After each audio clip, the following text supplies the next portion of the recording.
Good evening, ladies and gentlemen. I'm your co-host, Nick Bogart. I'm joined by our host, who just doesn't want to do the intro anymore. He claims that I bitch that I don't get to talk enough, so he's having me do the intro. So, give it up for Tim Korleski. How's it going, everybody? And yes, I'm actually letting Nick talk for a change. We're also joined by Craig Campbell, who has a Kickstarter for Murders and Acquisition, currently ongoing. Craig? Hello. Hello, everybody. Nick, that was a fine introduction. Excellent. Aww. Well done. I'm going to say he's blushing a getting little bit. better. Of course, always the critic. I can't There were ever do words, and I anything understood right. all of them. Awesome. I rendered them speechless. Wonderful. I was taking a sip of soda. I don't know what Nick's excuse was. I don't know. I don't have any excuse. There's no excuse for me. So, Craig, Yeah, how's it going? I let him talk, and then he just froze right up. I did. Terrified stage fright. So, Craig, how's the Yes. Kickstarter going? The Kickstarter is going well. As we record, I'm not sure when this is going to go up, but as we record, we are we're funded. We're past our first stretch goal. We're well into funding the second stretch goal. Might actually hit that by the end of the week. We got like a couple $100 to go on that. Very close to triple-digit backers. It's chugging along pretty nicely. I'm pretty happy with it. I'm actually in that. You know, we've hit that lull period. We had a big push, funded inside of 3 days, rolled over that momentum into the first stretch goal, hit that pretty quickly, and now, if you know kind of how Kickstarters go, they tend to run like on a U curve, and they get a little slow, kind of slow and steady throughout the middle.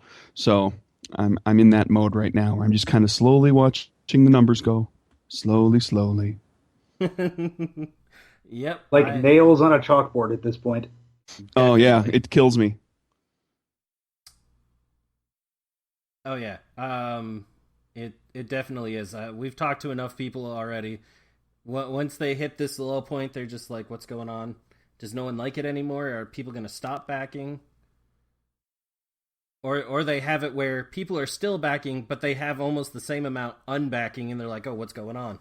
Yeah, that's got to be frightening, and I'm waiting for that to happen, where you start getting cancellations. That hasn't happened just yet. I had one cancellation, like within a half an hour after the thing funded, which really threw me for a loop. I was like, okay, here you go. You're getting your game. It's absolutely going to happen. And I'm not interested anymore. You know, I don't know. It was very, very strange. I know what happened. He happened? went ahead and he funded it. And then his wife saw the credit card statement, and he went, "Oh shit, I'm busted." Or was looking over his shoulder, or he said, "Hey, honey, this game about beating people up in an office." And she said, "What? No, get rid of that." Or maybe it was the other way around. For all I know, because the name was nondescript, I couldn't tell if it was necessarily a male or female. Might have been a husband being a party pooper to a wife, or a guy and a guy, or a girl and a girl, what have you. There's all sorts of options there. There's all Either sorts way, of combinations. Somebody didn't like the fact that there was Grand Theft Auto Office Edition. That's good. I like that. I might have to throw that up on the website or something. Well, now you're gonna have to put it as a quote, and put Tim Korleski underneath it. Grand Theft Auto Office Edition. Oh, a little bit, yeah. The moment I started reading the rules, that was the first thing that came through my mind. The moment that it was like alternate Earth. And by the way, the only way you can advance is by like subterfuge and sabotage and all this other stuff. I was like, oh, okay. And murder, so it's Grand Theft Auto Office Edition. Yeah, pretty much. You can play it. So speaking of Grand Theft Auto Office Edition, tell us a little bit about it. Okay. Well, you kind of hit on it. Murders and Acquisitions is it's a tabletop role-playing game, And it's a game of subterfuge, espionage, intrigue, theft, and murder in sort of an absurd corporate world where everything's a little over the top, a little tongue-in-cheek, too. People are backstabbing their way to the corner offices. If somebody gets in your way, you make them disappear, or you find a way to get them indicted or destroy them socially. You steal their secrets. You do whatever it takes to get your wealth, prestige, and power that you seek so much. And then all the while, of course, as you do rise up, you're kind of looking behind you, waiting for the next up-and-comers who are gunning for you now. So it's it's ideal for one-shots. It's a pretty quick system to learn. It's a very straightforward game system. The world is incredibly easy to understand because it's our world, but more cutthroat and kind of exaggerated. There's a strong sense of hyperbole to the world. And you can create a character in a matter of a few minutes. A GM can craft the skeleton of an adventure with material that's in the book that just gives you the bare bones of some things, some ideas. There's tables where you either just select what you want to select, what sounds interesting, or you can actually just roll dice on the tables and just put together like 8 or 9 elements that are the skeleton of the game, and then you can fill them out as you improvise your way through the story. So it has that playability. It's it would be a good game for like a couple players don't show up one night for the regular group, so you all sit down and just play 3 or 4 hours of Murders and Acquisitions. It does support campaign play, although it's not super long campaign play, because it's kind of a niche within a niche RPG. It's a very kind of unique, out of the way kind of thing. The campaign play is really intended to be like, I think the ultimate campaign, like kind of the sweet spot for a campaign would be like 10, maybe 12 sessions to progress you from starting out at the company to being in charge of everything, having taken out all of your enemies. So that's does that make sense? Makes perfect sense. I love it. Need to know more. So you were just saying that this is like an alternate Earth. Right. In one of the big things behind it is the fact that like the absurdities that you think of when you think of like, I guess like the best way for me to describe it is like the absurdities you think of when people have an office job, like, my God, I wish this guy would get thrown out of a window, or something along those lines. I wish his car would wreck on the way to work, or why aren't any of these guys dying so I can move up? Right. Like all those dark, morose things that everybody thinks of when they're working in an industry. You're kind of saying, hey, let's just go ahead and do that. Yeah. You get to pretend to do that on your off hours and over the weekends and not have to worry about finding a job tomorrow because you got fired for doing horrible things, or you're in jail. Nice. So how long did it take you overall to kind of flesh out, this is kind of a two-parter. How long did it take you overall to kind of flesh out like the world itself, and like how long have you been kind of working on Murders and Acquisitions? The initial nugget of the idea came up, I started working on things in, I guess it was about September of 2013. I had a very rudimentary system in place, and I play tested with some friends in November of that year. And by March of that year, I had enough developed that I was doing play tests with strangers. I was taking it to small local conventions and just running play tests and demos there.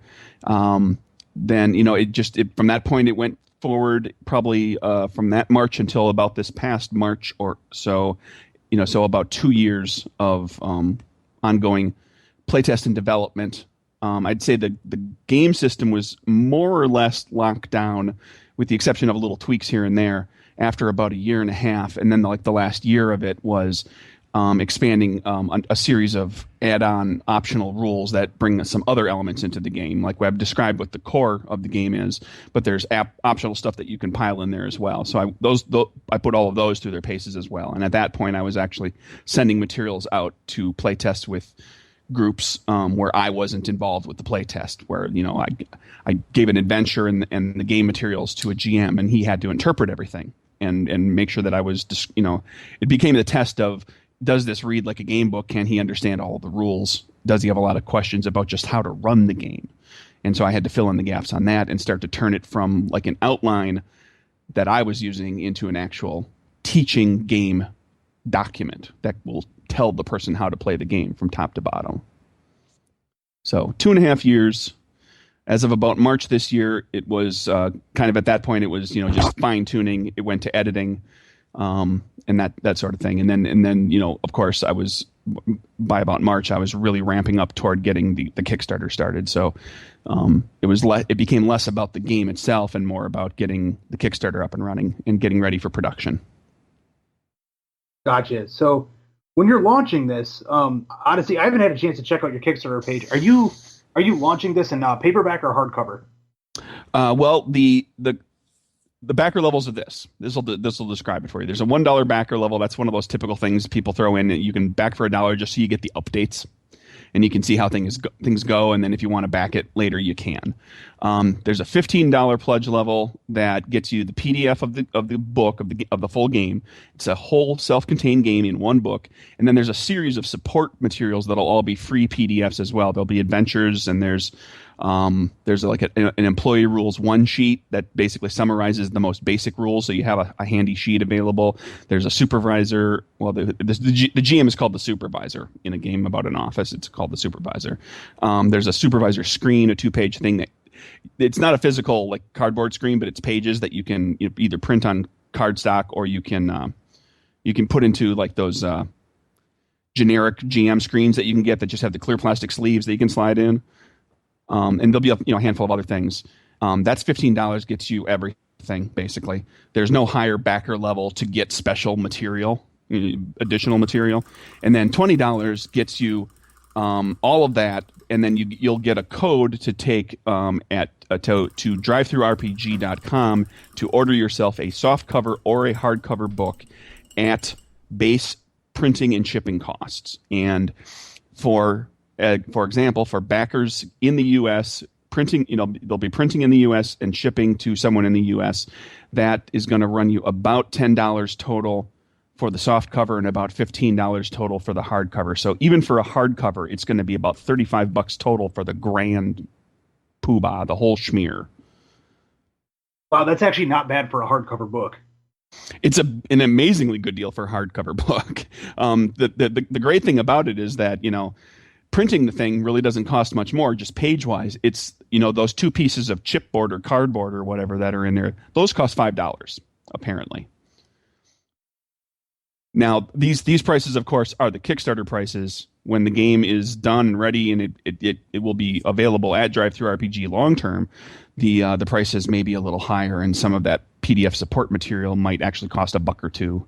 I have to still work out all of that, but ultimately you'll be getting the best deal for the game that you can through the Kickstarter. It will be cheaper than later production run costs. Gotcha. Okay, cool. And of course, if you get the version where you're going to get a book, you still get everything in PDF. So you can have a book and you can have it on your tablet and you can have whatever you need. So really, when people get their hands on this, they're getting all the core rules, and then from that point, if they decide they want to have it printed, it's completely on them. But they're only paying once for the multiple different formats they can have it in. Well, you're paying the pledge level at Kickstarter, and then if you get the version, if you take the $20 pledge that gets you the code, then you're going to have to pay another $10 or $15 if you're U.S., a little bit more if you're outside the U.S.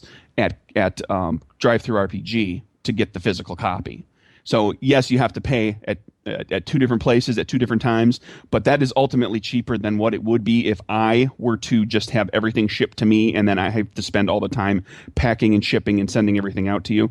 I would have to charge more for that because all of a sudden I'm spending a bunch of time on it. I'm having to get shipping materials.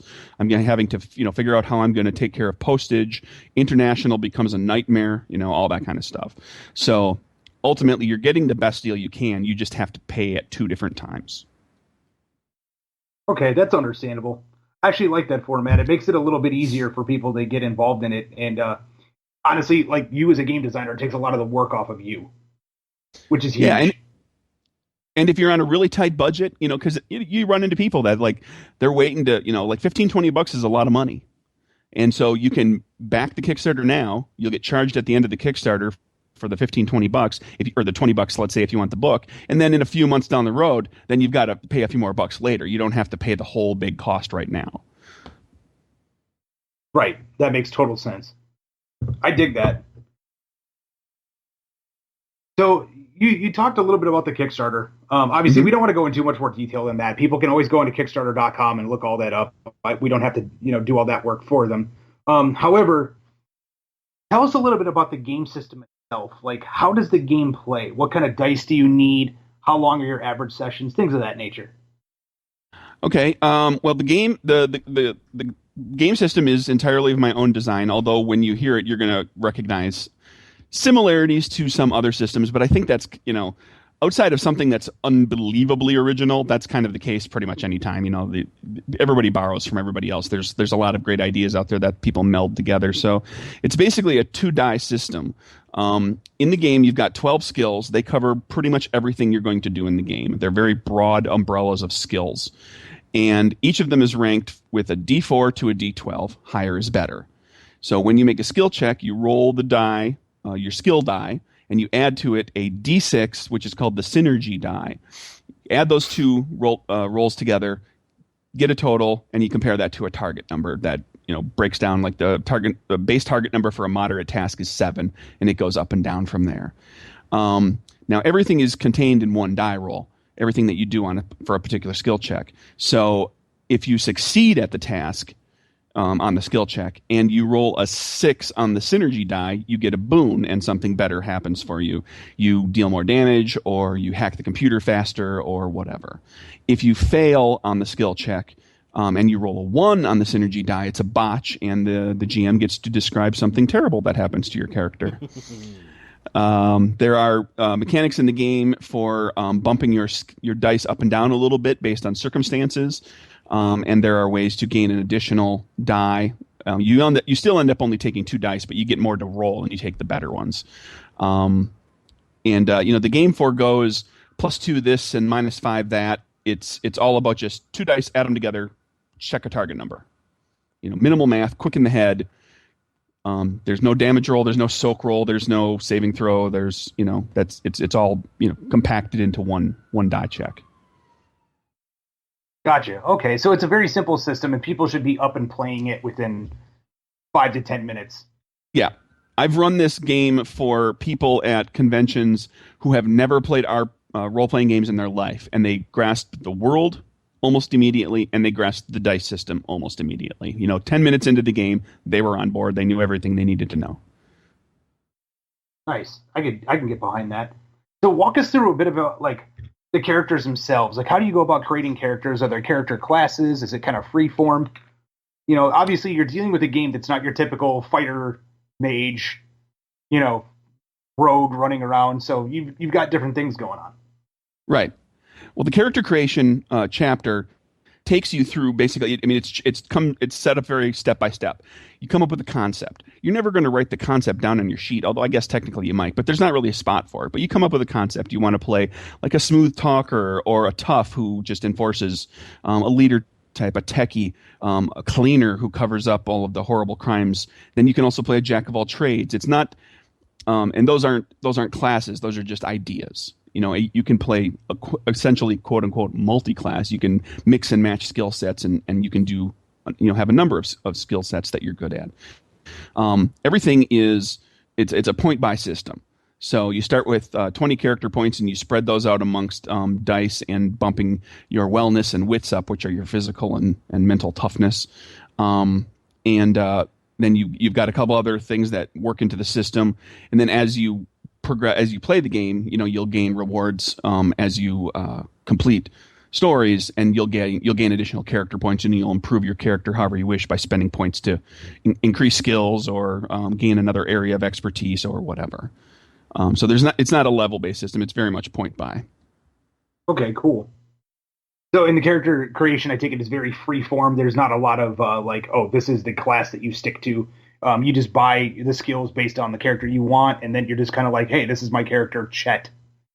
Right. You combine basically personality traits, the skills themselves. You've got a few things. You get a couple of what are called areas of expertise, which are highly specialized areas, and those are areas that you can get some rerolls in. And then there's a couple of mechanical things like how tough are you or how mentally resilient are you. And you craft the character out of that, and you wrap a personality around it, and then you spend, of course, 45 minutes coming up with the appropriate name, like we all do. and you're off and running. All right, cool. So character creation's very easy outside of name creation because we all sit there and wait on that. The dice system's very easy. So for the game master running the game, how long does it normally take them to like set up an adventure or anything like that? Do you have systems kind of in place to help speed that along as well? Well, with any GM, it kind of depends. GMs that are very good at improving they can sit down and like literally go to the back of the book and spend 10 minutes just putting together the skeleton from a list of options and ideas. There's a chapter called story ideas, and it's just lists of, here's a general idea of a bunch of main foes, and here's what they might be up to, and here's what their number one hench person is like, and here are some locations where the action might take place, and here are complications that might arise as you're going along. And you can just kind of take those and kind of weave it into something. For GMs that like to prep a little bit more, or who just aren't as good with improvisation, obviously you might spend a little more time putting things together. The book also is, it's filled with just a series of NPCs that are already pre-statted. So you can literally just go through and grab NPCs. If you're playing with any of the optional rules, there's other stuff that you can just grab that's ready to go, pre-statted. And there's, of course, rules also that if you want to generate some of your own content, you want to create NPCs or whatever, there's guidelines for doing that as well. Cool. So everything's pretty much there, all in one book. You don't have to go searching around in multiple different sources to get it all. Right. All in the same book. Cool. So let's talk about some of the important stuff that I always like to think of when I'm thinking Grand Theft Auto Office Edition. How do we go about killing each other? How do you go about killing each other? Well, there's certainly a number of ways that you can do that. There's straight up just stabbing somebody in the face until they die. The skills in the game are you don't have a strength score. You have force application. You don't have a charisma. You have public speaking and social equivocation. Those are two different skills. So, the character sheet reads kind of like a resume with a lot of kind of resume keywords or buzz phrases that you might see. And then, you can make those, it can be straight up melee attack or a ranged attack. You can go with, you can push somebody down an elevator shaft. You don't have to outright kill them. You can get them, set them up and get them sent off to prison where they'll, somebody else will take care of that for you. You can hire a hitman. You can, there's a lot of ways to murder in Murders and Acquisitions. Although right, you don't that was have one of the to. things I noticed that I liked. If you wish, you can just make them suffer. Suffering. Just have that one guy in the office that you just everyday torment to the point to where he just throws himself off the building. That could be like a campaign long kind of thing. Is like you're taking on all these other challenges and dealing with all these other people, but the whole time you're just kind of poking at this guy, just kind of slapping him down, making sure he never gets anywhere, just draining all the hope out of him. And then, one day he, one of two extremes, he either quits or offs himself, or he shows up and goes postal, and now you've got a whole different problem to deal with. So he went postal, so he changed career. Yeah. With a shotgun. I can see that turning into a pretty funny campaign. Yeah, I mean, it certainly has, a humorous quality to it. It's one of those, I mean, you can play it perfectly straight if you want to, but it's, for me, it kind of came from a place of dark humor. And like you said, just kind of fantasizing about, you're sitting at work and you're daydreaming about, well, what if that person, got their, well, I'm trying to think, like, what if that person was rolling across the floor on their chair and they hit the window and the window broke and they went out and I never had to deal with them again. I mean, I actually found myself, one of the things that, kind of inspired me was I was thinking about the movie Office Space. Are you familiar? Yes. Oh, very. Okay. Most geeks are. So in the movie, Samir and the other guys and Peter, they go out and they beat the living crap out of that printer that's giving him so much trouble. Yet at the same time, they just deal with Lumbergh coming over there and giving them problems. Well, what if they went the other direction? If they just dealt with the fax machine or the printer, and when Lumbergh came over there and asked them to come in on the weekend, they hauled his ass out to the field and beat him with a baseball bat. It would have made a funnier movie. There is that. Less people asking, "Are you related to Michael Bolton?" Why should I change my name? He's the one who sucks. That's awesome. So the game itself, it definitely, like, to me, it kind of has, I might be wrong for comparing it this way. It kind of reminds me a little bit of Paranoia in its own way too.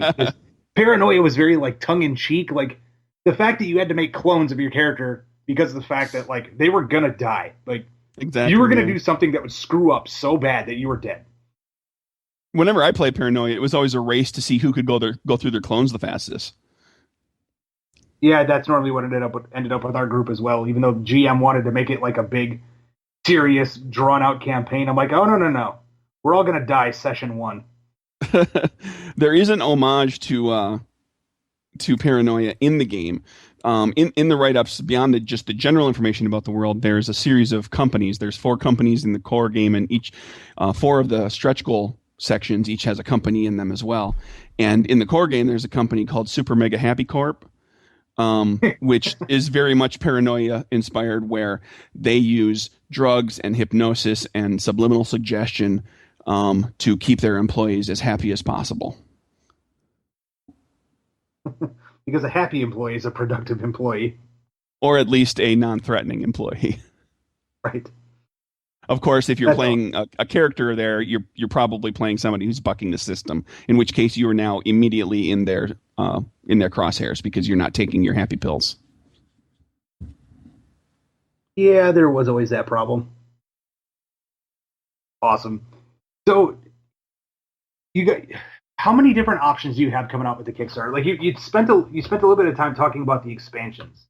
Right. Obviously, I don't want to go into too much detail on them because of the fact that, it's kind of Kickstarter exclusive stuff, but it gives people something to look forward to. Well, a bunch of it's already announced in the Kickstarter. Okay, cool. Basically what happens is, the base game is kind of built around the real world with no fantastic elements in it. It's just this weird corporate over the top thing. The stretch goals, each one adds a chapter that's devoted to adding fantastic elements to the game. So you could, like the first chapter is for magic and spellcasting. So you could play a world where it's like it's the M&A world that's described, but magic happens to be real. And so there's a spellcasting system, and there's magic items, and there's a company that deals in magic. And then the second stretch goal, which we're moving toward right now, is called Monsters and Templates. It's heavy on the monsters. There's a company right up that has monsters on the board and in key roles. And then there's a series of monster bloodline templates where you can play a character that has a little hint of monster in them. The next one after that is future tech, and that covers things like, near future technology, like cybertech, nanotech, no spaceshipy stuff, but like, just around the corner kind of body, electronic body augmentation kind of stuff. The chapter after that, 4th stretch goal, is cosmic horror, which is all that Lovecraftian stuff that we all love. So there's a company that has made a pact with some horrible thing from the beyond the edge of our perception. There's some monsters, there's some dark magic, and there's one more to go that has not yet been revealed. But by the time the listeners are hearing this, it may have been revealed. If we hit the next stretch goal, if we hit the second stretch goal, which we're close to, the 5th stretch goal goes up there at least to give you a teaser. Nice. So you're definitely taking the game in like every single possible direction that people from any role-playing genre could get behind. I was kind of shooting for that because I was thinking, well, how many people really want to play in the real world? As interesting as the idea is of playing Grand Theft Auto Office Edition, a lot of people are going to go, real world, I want something fantastic. And so I'm giving them the option for that. You can add these things. They all work together if you want. You can mix and match them however you want. It's just every time you add one, the game world becomes a little more complex. Your character becomes a little more complex. The GM's process of creating adventures becomes potentially a little more complex depending on how much they focus on all of the additional stuff. Gotcha. Okay, cool. So it's definitely designed to be cross-compatible with all the different modules. It's not like it's a separate power level for like the Cthulhu world compared to the fantasy world compared to the real world. No, it's all within the same relative power level. It's just each of the the chapters has a subset of rules that allows you to do some different things that go beyond the scope of the normal character sheet. Nice. Yeah, I could definitely get behind that. I like that idea a lot. Just having a game that's freeform but still sticks within a universe. Because if there's one thing that I honestly cannot stand is generic rule sets that are just kind of like, here's generic fantasy game. Like they create like a core engine for rules, and they kind of make like generic settings for it, where they're like, here's generic fantasy game, here's generic cyberpunk game, here's generic space combat game with laser swords. Right. And things of that nature. I like it when people create their own flavor, even though it's a base engine. The fact that you created your own flavor behind it, and you're kind of sticking to that, is like, yes, this all uses the same game, but it can be played together, but each one has its own very distinct personality, is really cool. Right. Each of the add-ons is colored by the idea that you're still playing a game about climbing the corporate ladder by whatever means necessary. So, it's just a question of, are you casting spells or just picking locks? Are you sweet talking them, or are you using cyber tech? Are you dealing with NPCs, or are you gunning for a demon or a vampire at the top of the corporate food chain? Oh, I'm definitely gunning for the demon or the vampire. Well, they're fun. I was going to say, I'm going bigger. I'm going home. The monster section contains like a handful of your classics. There's a ghost, there's a vampire, there's a few different types of demons, and then I took and kind of gave the urban weird fantasy sort of spin to some things. There's the gremlins in there they're made of electronic parts. They're made of cables and cords and circuit boards, and they're all very electricity based. And there's one of my favorite monsters in the game is basically an animated trash dumpster, the big green trash dumpster that grows 4 legs, and the big floppy top starts popping open, and there's teeth underneath there. And every so often it wakes up and runs around the city and eats people, and then it goes back and transforms back into a dumpster. So it's a mimic. Essentially, yeah, it's a dumpster mimic. That is awesome. Awesome. Yeah. So what other games have you designed besides this one? Like, it sounds like you poured a lot of time into this, and like, this can't be your first rodeo. Well, I've designed other games that I'd never felt were worth taking to the next level, that never really gained traction for me. But I've got a fair background in RPG design. I've been freelancing for several years, going back as far as like 1999, 2000, when I did my first piece for Living Greyhawk for D&D 3rd edition, and then kind of a few bits and pieces here and there, and then as of like 7 years or so ago, it really kind of started to ramp up, and I've got over 30 published design credits for D&D, Pathfinder, Gamma World, and most recently a little bit of stuff for Iron Kingdoms. But like the last 2.5 years has been a little bit of Iron Kingdom stuff, and then mostly Murders and Acquisitions, because I decided, hey, let's do one of my own. And I decided to take the plunge, and it gained some traction, and people seem to like it. And it's funded, so it will get made. Nice. You finally got to the point where you're shaking a fist at yourself in the mirror saying, it's time for me to make my own damn money. Well, it was one of those weird things. Make money. We'll see how much. Oh, yes, I forgot. If I make That's money. right. We're all supposed to do this for free for the love of it. Yeah, well, and I'm hoping for that, but first thing, I got to make sure I'm paying all the artists and the editors and the layout people and the design contributors and the graphics people, and then I'm going. Then next step is to actually reimburse myself for money I've already spent out of pocket over the last year or so. So I'm whether I hit a profit point or not, we'll see. But there's the potential for that. But at the very least, it'll be out there in people's hands, and that's something that I've been wanting to do. So.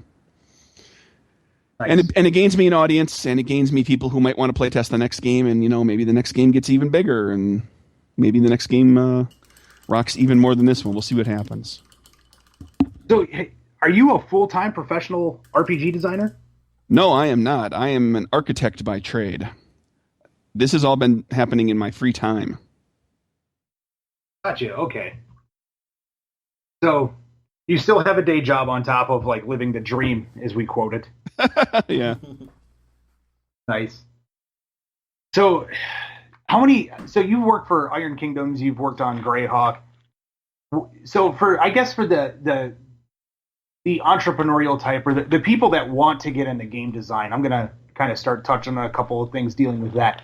What are some good key points for them to stick to? Like if somebody's like, you know what, I want to start working in the industry. I want to start making RPGs, or I want to start writing modules for RPGs. What would be the process for them to go through in order to make that happen? Like, what's the keys to success? Okay, well, there's a lot of different ways to do it, and some of them are more common now. Some of them are less common now than they were when I kind of got started. But, I guess you figure out what you want to write for, what it is you want to, what do you want to freelance for? And I encourage you to try to get some time and some experience in freelancing for somebody else, so you can learn some things, you can get some feedback before you try to design your own thing. Now, if you're an insanely talented writer and designer and you can manage to design on your own right out of the gate, good on you. I couldn't, and I know a lot of people can't, but maybe some people can. But figure out what it is you want to write for, and then research where how you can get anything for that thing written. If you're interested in writing for Paizo in the Pathfinder game, they run a yearly RPG Superstar contest where it's like an elimination, multiple rounds of elimination. They get a whole bunch of entries that I think they usually start with, like, design a magic item, and then they design another thing and design another thing. And even the winner always has a guaranteed contract to write I think it's a 32-page adventure for Pathfinder. But even people who progress to the higher levels, even if they don't win, often get some amount of freelance contract work. Kobold Press, if you wanted to write for anything that Kobold Press covers, you can pitch things to them. They take submissions. If you're interested in D&D, the heyday of pitching to the Dragon magazine and Dungeon magazine slush pile seems to be kind of done. Although what you can do is you can get involved in local D&D Adventurers League kind of stuff. There's the DM's Guild where you can actually just publish your own thing. And you might, that might help you get noticed a little bit, and maybe you get a chance to write something for the Adventurers League, and then kind of roll from there. And that becomes like, you get involved in RPGA stuff for D&D. I'm not sure about everything for a lot of other game systems. There are certainly, a number of other game companies out there that have some way of kind of touching base, and maybe getting a chance to contribute something to an e-zine or to a website. And what you can do too is, it takes a little more effort, and you've got to kind of set up the infrastructure yourself, but get out there and just set up a blog page and start writing about the games you love and designing some things, trying to build an audience. And maybe at some point somebody will put their eyes on it and say, hey, this guy really knows my game system pretty well.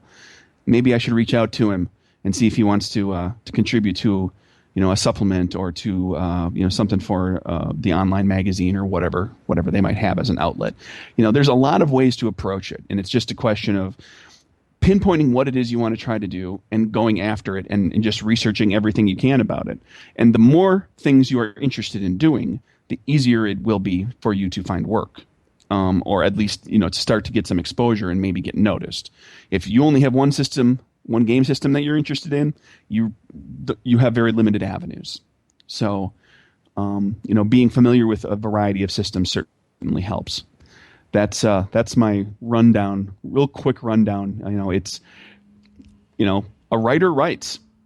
If you can't find time to write and put something out there one way or the other, even if it's just, blogging about your own game, or, sharing a few creations here and there, of things that you built for a particular game system, it'll be harder to get noticed, but you can do it with online communities and organized play communities and things like that, especially with the smaller scale ones where there's a more of a familial relationship between people, and it's not this gigantic organization that it's hard to get noticed by the people who make those decisions.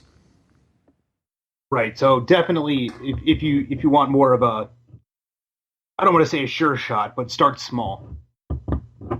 Yeah, I mean, and you have to build into it. And it's, this is something that, it's 2016. I started this path in 1999. Some people, it might take longer. Some people, it might take considerably shorter to get to the point that I did. Now, at the same time, I pursued it in a kind of off and on fashion for about a decade of that time. And it's only been recently that it's really ramped up. But, it's a labor of love. You have to really want to do it. I often tell people, I'm getting paid to write something for Iron Kingdoms or Dungeons and Dragons or whatever. And it's really cool that I'm getting money for it, because I would do this anyway. If I wasn't writing this piece for this company, I would be creating something. Right. I've got reams and reams worth of paper in the form of, it's actually mostly an electronic form of things that I've just designed as a creative exercise. And I think, those things have helped me get to the point that I'm at as well. And they'll help you, or, any of you listeners out there who are looking to do it. If you've designed a lot of stuff, you've already started. If you've designed a bunch of stuff for yourself to just use in your game or as a creative exercise, you're an RPG designer. You're not necessarily a paid or professional RPG designer, but you've designed. And so, pursue that. Go after it. Right, exactly. I've had a couple people approach me in the past about certain things that happen in the industry, and I always tell them, it's like, honestly, as far as a lot of it goes, I don't know. So I always like asking you guys, because you're doing it on a daily basis. Ultimately, at the end of the day, my job at work is I punch in numbers and I track stuff.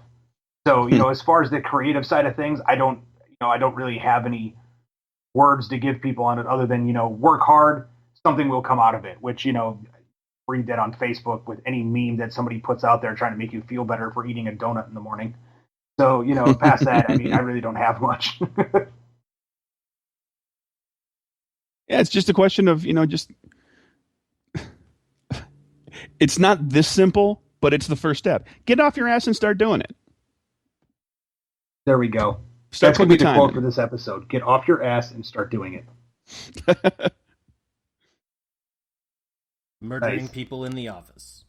And murder people in the office. Like, that's the other thing, too. So, not saying that this is a great suggestion, but if you're already working or trying to work at getting into the gaming industry, maybe it's best for you to find somebody that's like really close to getting into the gaming industry and just plagiarize all their shit and make them disappear. Oh well, in the world of Murders and Acquisitions, that would be. I'm not condoning that in the real world at all. Keep that in mind. I didn't say any of this stuff. I don't know. I kind of got that vibe when you're like, so I got this inspiration one day at the this interview is over. Stop talking. There's this guy that I was talking to one day. He's not around anymore. Strangely enough, the very beginning, early, the smallest nugget of this game actually came from somebody else. But he's not a designer, and he had no interest in pursuing it. So I asked him if I could run with it, and he said, go for it. And he's one of my top backers and has been very supportive the whole time. He's a good friend of mine. At least he's supportive of it, and he's not like trying to, take you out. He's living the spirit of the game before it even comes out. Yeah, unless he's just trying to earn my trust, and one of these days I'm going to turn around and he's going to be standing there with a baseball bat. That's very possible. Never know. It is a dangerous industry, I hear. It is. People kill each other all the time in the RPG. Wait, no, they don't do that at all. It's actually, if you get involved in it, you'll find that, generally speaking, the RPG industry, from the professional side of it, whether it be full-timers or part-time freelancers, it's a very inclusive, very, generally speaking, a very welcoming industry. People, most of the time, people want you to succeed because any success for any RPG is success for the industry as a whole, and it means growth for the industry as a whole. Yes, definitely. Don't be that elitist ass bag that thinks that like somebody's more superior than others, because we're already, the industry as a whole as it is, we're already crawling out of that whole nerdism, that we've dealt with for how many years now. So it's like don't go and ruin it. Don't be that guy or girl or whoever. Exactly. Don't be that. And in an industry that is so niche and so, I mean, all things considered, you hear numbers about how many people play RPGs, how many people buy this Paizo product or that Wizards of the Coast product, but on the grand scheme of things, role-playing games is a very small industry. So anything we can do to foster it and help it to grow and introduce new people to it and get people involved and bring in new talent and build new writers and designers and developers and editors and so forth, it should be done, because if we don't continue to grow, if you're not growing, you're shrinking. There's really no such thing as status quo. If you're not growing, you're dying. All right, guys. Well, I hate to cut it short for the night, but I want to thank our guest Craig for coming on.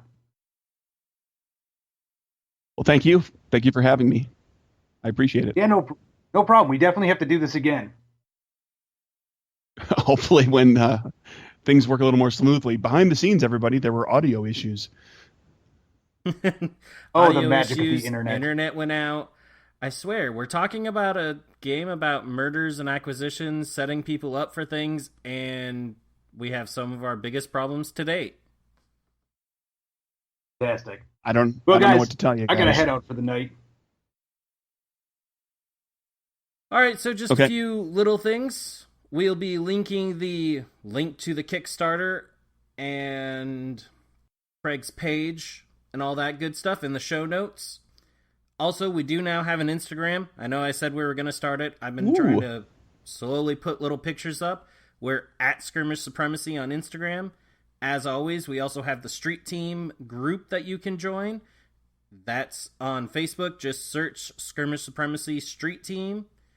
Come in there and tell us how much you hate us. We love it. We also have the page. Come fan us on Facebook. And that's facebook.com/Skirmish Supremacy.